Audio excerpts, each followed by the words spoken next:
Welcome to अलीच life science. I am Manzoor Ali Rauf. तो आज हम स्टार्ट करने जा रहे हैं जी प्रोटीन कपलेट रिसेप्टर वाले टॉपिक। तो ये टॉपिक बहुत ही इंपॉर्टेंट है from examination point of view से।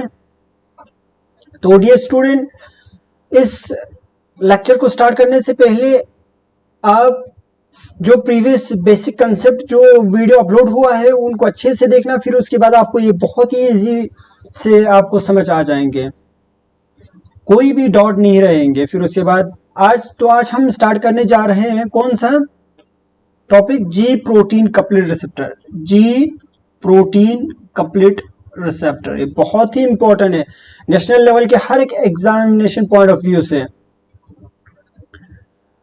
तो ये लेक्चर स्टार्ट करने से पहले अगर ये लेक्चर आपको समझ आया लास्ट में, तो आप इस लेक्चर को लाइक करना, शेयर करना एंड सब्सक्राइब करना भूलना नहीं।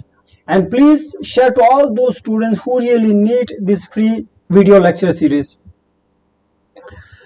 तो आज हम स्टार्ट करेंगे जी प्रोटीन कपलेट रिसेप्टर। ये बहुत ही इजी टॉपिक है और बहुत ही स्कोरिंग सब यूनिट है। आपको इसमें से CSER में 4 मार्क्स का और 2 मार्क्स का 2 या कभी ज़्यादातर इसमें से आ जाते हैं क्वेश्चन। तो G protein coupled receptor it is also called as, it is also known as serpentine receptor या मेटाबोट्रोपिक रिसेप्टर या और 7 ट्रांसमेम्ब्रेन अल्फा हेलिक्स रिसेप्टर कहा जाता है। तो जी मीन्स, जी का मतलब क्या है, ग्वाइनिन न्यूक्लियोटाइड बाइंडिंग प्रोटीन है, क्योंकि इस जो रिसेप्टर के साइटोसोलिक फेज में क्या है, guanine G protein trimeric protein bind हुआ होता है। और ये लिपिड एंकरेट है, क्योंकि मेम्ब्रेन जो हमारे सेल है, सेल की प्लाज्मा मेम्ब्रेन किसका बना हुआ है, लिपिड का बना हुआ है। Having 7 transmembrane alpha helix, 7 transmembrane alpha helix का बना होता है ये। तो 7 transmembrane alpha helix and it is also called as serpentine receptor कहा जाता है, मेटाबोट्रोपिक एंड 7 ट्रांसमेम्ब्रेन रिसेप्टर कहा जाता है। तो आपको यहाँ पे जो एक्सोप्लाज्मिक फेज दिख रहा है, फिर उसके बाद साइटोसोलिक फेज। एक्सोप्लाज्मिक फेज वो फेज है जो एक्स्ट्रा सेलुलर मैट्रिक्स, सेल के बाहर वाले जो एरिया होता है, इन्वायरमेंट होता है, उनको हम एक्स्ट्रा सेलुलर मैट्रिक्स भी कहते हैं। और जो सेल के अंदर वाले इन्वायरमेंट को हम क्या कहते हैं, साइटोसोलिक फेज। और ये क्या हमारा प्लाज्मा मेम्ब्रेन है, और प्लाज्मा मेम्ब्रेन को ये स्पेन किया हुआ है H1 से लेके H2, H3, H4, H5, H6, H7 तक स्पेन किया हुआ है। इस तरह मेम्ब्रेन को इस तरह स्पेन किया हुआ है। और जो एक्स्ट्रा सेलुलर फेज में यहाँ पर क्या है, एमाइन ग्रुप जुड़ा हुआ है, और साइटोसोलिक फेज में कार्बोक्सिलिक ग्रुप जो जुड़ा हुआ है। अब ये है basic structure of ji protein का। फिर उसके बाद साइटोसोलिक फेज में ये भी याद रखना कि यहाँ पर एक ट्राइमेरिक प्रोटीन जुड़ा होता है, जी अल्फा बीटा गामा। फिर उसके बाद हम नेक्स्ट क्या देखेंगे, नेक्स्ट देखेंगे सिग्नल देखेंगे एंड रोल देखेंगे और इनके फंक्शंस देखेंगे। तो सबसे पहले सिग्नल्स, रोल और उसके फंक्शन में सबसे पहले आ जाता है विजन। विजन में जो जैसे कि अगर कोई भी हमें ऑब्जेक्ट जो है वो दिख रहा है, फिर उसके बाद वो किस वजह से दिखता है, सबसे पहले इसका जो सिग्नल जो है लाइट फॉर्म में जा रहा है। फिर रिसेप्टर रिसीवर क्या होता है, जी प्रोटीन कपलेट रिसेप्टर होता है।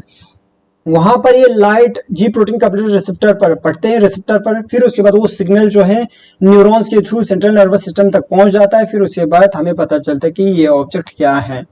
फिर उसके बाद ऑल्फैक्शन, सेकंड जो सिग्नल जो ऑल्फैक्शन जो है। और विजन में ये भी याद रखना कि रोडोप्सिन जो है रॉड है जो लाइट को रिसीव करता है, वहां पे ऑप्सिन प्रोटीन होता है वो लाइट को रिसीव करता है एक्चुअली। और फिर उसके बाद ट्रांसड्यूसिन जो है वो 11 ट्रांस जो है वो 11C जो है ट्रांस में कन्वर्ट हो जाता है, वो हम बाद में देखेंगे। अभी हमें सिर्फ सिग्नल्स का रोल देखना है। अब ऑल्फेक्शन जो है वो क्या है, जैसे कि हमारे नोस में ऑल्फेक्शन मतलब ऑर्डरन होता है, स्मेल, जैसे कि कोई भी स्मेल जो है सिग्नलिंग फॉर्म में आए, जैसे कि हम बाहर जो है मार्केट से गुजर रहे हैं, किसी होटल के पास से गुजर रहे हैं, वहाँ से समोसे के स्मेल आ रहा है, तो वो स्मेल एक क्या है, सिग्नलिंग है, सिग्नलिंग मॉलिक्यूल है, वो हमारी नोस तक पहुंच जाता है। नोस में क्या है, हमारा जी प्रोटीन कपलेट रिसेप्टर है, उस रिसेप्टर पर वो सिग्नलिंग जो है समोसे का जो खुशबू जो है वहां पर बाइंड होते ही फिर वो रिसेप्टर के थ्रू, न्यूरॉन्स के थ्रू ट्रांसमिट होकर सेंट्रल नर्वस सिस्टम तक पहुंच जाता है, फिर हमें पता चलता है कि ये समोसे का खुशबू है करके। फिर थर्ड जो है ग्लूकेगॉन। ग्लूकेगॉन क्या है, ये एक हार्मोन है, सिग्नलिंग मॉलिक्यूल है, ये इसका रिसेप्टर क्या है, जी प्रोटीन कपलेट रिसेप्टर है। फिर ये सिग्नलिंग जो ग्लूकेगॉन जो है जी प्रोटीन कपलेट रिसेप्टर पर बाइंड होते हैं, बाइंड होने के बाद ये ग्लाइकोजन को ब्रेक करते हैं, ग्लाइकोजन को लीवर से क्या करता है, लीवर से ब्रेक करके और वहां से ग्लूकोज को बॉडी में जैसे कि ब्लड सर्कुलेशन में रिलीज कर देता है, ताकि ग्लूकोज यूटिलाइज करके हमें एनर्जी मिले।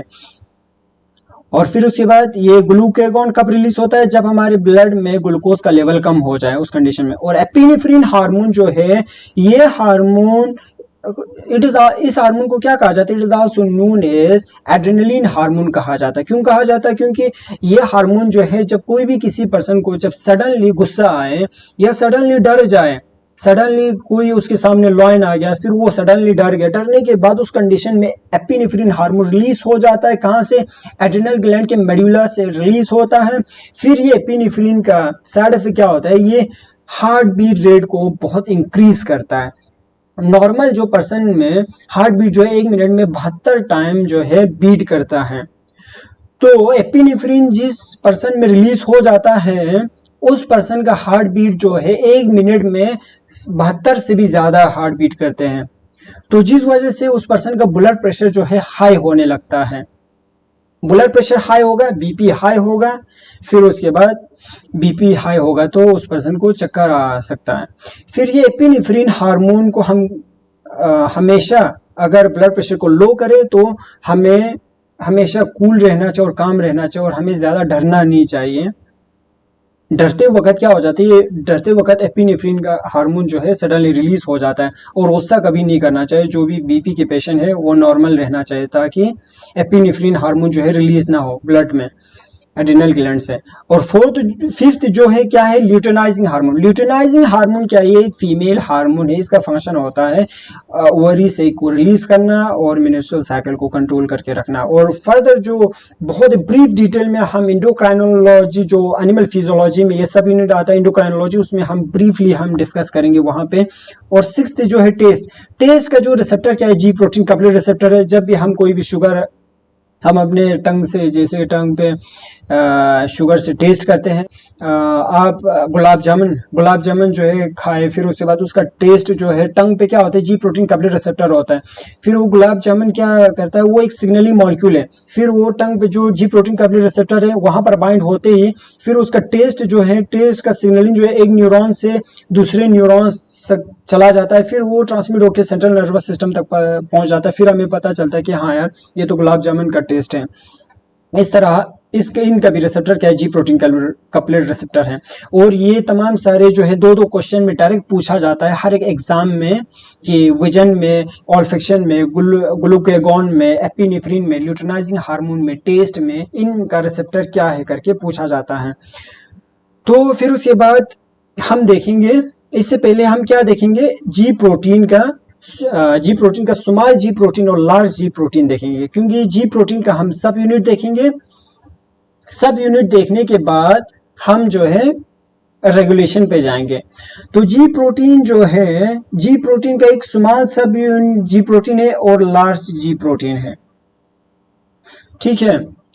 फिर उसके बाद जो स्मॉल जी प्रोटीन जो है मेड अप ऑफ सिंगल सब यूनिट का बना हुआ है। ये किसका बना हुआ है, सिंगल सब यूनिट का बना हुआ है, और belonging to the Raj family से बिलोंग रखता है स्मॉल जी प्रोटीन। और ये जी प्रोटीन क्या है, मोनोमेरिक है, मोनोमेरिक सिंगल सब यूनिट होता है इसमें। और इसमें सबसे पहले क्या है, राज प्रोटीन। राज जो है जी प्रोटीन है, राज क्या करता है, सेल का प्रोलिफरेशन करवाता है। राज में पाथवे में जाके इसका फंक्शन होता है सेल का प्रोलिफरेट करना, नंबर बढ़ाना, ये भी जी प्रोटीन है। रैन भी जी प्रोटीन है। ये न्यूक्लियर में से, जैसे कि न्यूक्लियस में एमआरएनए का सिंथेसिस हो गया, उस एमआरएनए को साइटोसोल तक न्यूक्लियर पोर से कौन लेके चला जाता है, रैन। Third rap. रैप क्या करता है, वेसिकल का फ्यूज करवाता है। एक वेसिकल जो है, जैसे गोल्गी से वेसिकल डिराइव हो जाता है, फिर दो वेसिकल हो गया, उसको फ्यूज होना है तो वो कौन करवाता है, रैप करवाता है।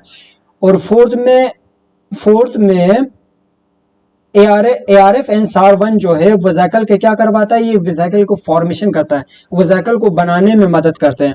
और रो और रेड जो है, रो और रेड क्या करता है, ये साइटोस्केलेटन को चेंज करता है। साइटोस्केलेटन मतलब क्या है, जो माइक्रोफिलामेंट जो है, वो माइक्रोफिलामेंट या माइक्रोट्यूब्यूल जो है हमारे सेल के अंदर होता है, ये सेल की शेप को मेंटेन करके रखता है। ये इन साइटोस्केलेटन में चेंजिंग लाते हैं। और सिक्स्थ क्या है, एलुंगेशन फैक्टर EF2U जो है वो क्या करता है, ट्रांसलेशन में जो एलुंगेट करता है, पेप्टाइड का लेंथ जो है वो बढ़ा देता है। फिर उसके बाद लार्ज जी प्रोटीन। अब हम क्या देखेंगे, लार्ज जी प्रोटीन। लार्ज जी प्रोटीन में क्या है, ये made up of more than one सब यूनिट, एक या एक से ज्यादा सब यूनिट का बना हुआ है। और ये हेटेरोट्राइमर है। हेटेरोट्राइमर, इनमें क्या सब यूनिट आता है, जैसे कि एक होता है इस तरीके से, एक होता है बीटा गामा, एक सब यूनिट हो गया बीटा गामा, और दूसरा सब यूनिट जी अल्फा। ये क्या है, ये हेटेरोट्राइमर है। ये स्ट्रक्चर क्या है, हेटेरोट्राइमर। हेटेरोट्राइमर मींस बीटा गामा और अल्फा हो गया, ये तीन सब यूनिट हो गया। ये है जी प्रोटीन का हेटेरोट्राइमर, तीन है, जी अल्फा हो गया, बीटा हो गया, गामा हो गया। ये अभी अगर जी अल्फा जो है जीडीपी फॉर्म में अगर बॉन्ड है तो बाइंड है तो ये क्या है, ये है इनएक्टिव फॉर्म में। अब फिर उसके बाद हम देखेंगे, अगर यहां से कोई सिग्नल आया, तो सिग्नल आने के बाद ये बीटा गामा जो सब यूनिट है, बीटा गामा सब यूनिट, दो सब यूनिट हो गया। फिर जी अल्फा हो गया। जी अल्फा जो है क्या हो जाता है, जी अल्फा जो है अलग हो जाता है, सेपरेट हो जाता है। क्यों हो जाता है, जब सिग्नल आने के बाद डिसोसिएट हो जाता है बीटा और गामा से, क्योंकि उनका एफिनिटी जो है जी अल्फा का बीटा और गामा से एफिनिटी डिक्रीज हो जाता है। फिर उसके बाद यहाँ पे क्या जुड़ जाता है, जीटीपी जुड़ जाता है। जीटीपी क्या फॉर्म है, जीटीपी जो है एक्टिव फॉर्म हो जाता है। अब जी अल्फा, फिर उसके बाद ये सेकेंडरी जो एफेक्टर प्रोटीन है, एडिनाइलेट साइक्लेज हो गया या फॉस्फोडाइस्टरेज हो गया, उनको एक्टिव करना स्टार्ट करता है। तो हम जी प्रोटीन का रेगुलेशन देखेंगे, क्या देखेंगे, रेगुलेशन ऑफ जी प्रोटीन देखेंगे।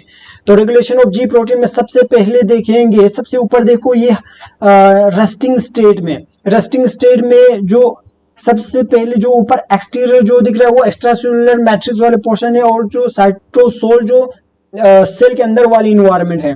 और जो यहाँ पे इनएक्टिव रिसेप्टर है, ये रिसेप्टर इनएक्टिव है। क्यों इनएक्टिव है, क्योंकि यहाँ पर हार्मोन जो है बाइंड नहीं हुआ है। अब ये ट्राइमेरिक जो जी अल्फा स्टिमुलेटरी प्रोटीन जो आपको दिख रहा है एक्टिव फॉर्म, जो जी अल्फा हो गया और ये जी बीटा हो गया और जी अल्फा हो गया, ये हेटेरोट्राइमेरिक जी प्रोटीन अभी इनएक्टिव फॉर्म है क्योंकि हार्मोन बाइंड नहीं हुआ है।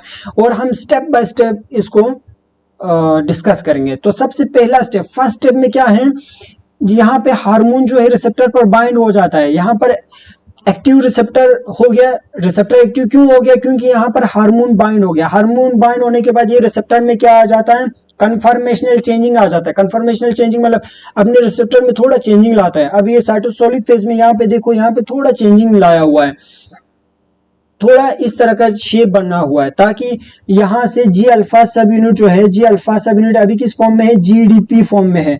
अभी जो जी प्रोटीन जो यहाँ पे ट्रांस मेम्ब्रेन रिसेप्टर है वो जी अल्फा को रिक्रूट करता है, अपने तरफ खींचता है। खींचने के बाद ये जी अल्फा जो यहाँ पे फिट होता है, यहाँ पे देखो आप, एक्टिवेटेड रिसेप्टर जो है बाइंड जी अल्फा सब यूनिट, जी अल्फा यहाँ सब यूनिट यहाँ पर फिट हुआ है और बीटा और गामा भी है। अब फिट होने के बाद थर्ड स्टेप में क्या होता है, activated receptor cause the conformational changing लाते हैं। अब ये रिसेप्टर जो एक्टिवेटेड रिसेप्टर जो है जी अल्फा सब यूनिट में कन्फर्मेशनल चेंजिंग लाएंगे, जिसकी वजह से जी अल्फा सब यूनिट से जीडीपी जो है वो जीडीपी क्या है, वो लेस एनर्जी है, वो उसको रिलीज कर देता है, रिमूव कर देता है। रिमूव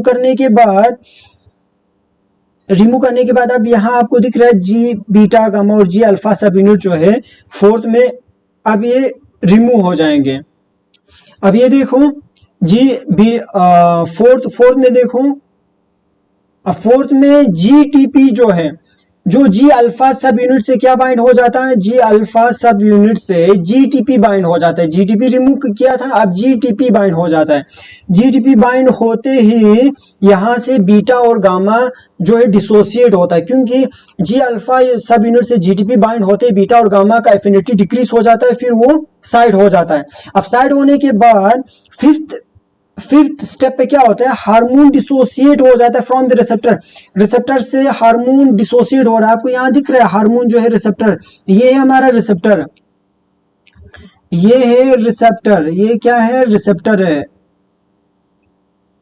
ये रिसेप्टर है, ये रिसेप्टर है। रिसेप्टर से हार्मोन डिसोसिएट हो रहा है, हार्मोन डिसोसिएट हो रहा है। डिसोसिएट होने के बाद फिर उसके बाद जी अल्फा यहां पे आपको ये दिख रहा है, जी अल्फा जीटीपी फॉर्म में, एक्टिव फॉर्म में होता है। फिर उसके बाद ये एक्टिव इफेक्टर प्रोटीन को एक्टिवेट करना स्टार्ट करता है। इफेक्टर प्रोटीन किस फॉर्म में होंगे, ये इफेक्टर प्रोटीन को एक्टिवेट करना स्टार्ट करेगा। ये यहां पर जो इफेक्टर प्रोटीन होगा क्या क्या होगा, एडिनाइलेट साइक्लेस होगा, एडिनाइलेट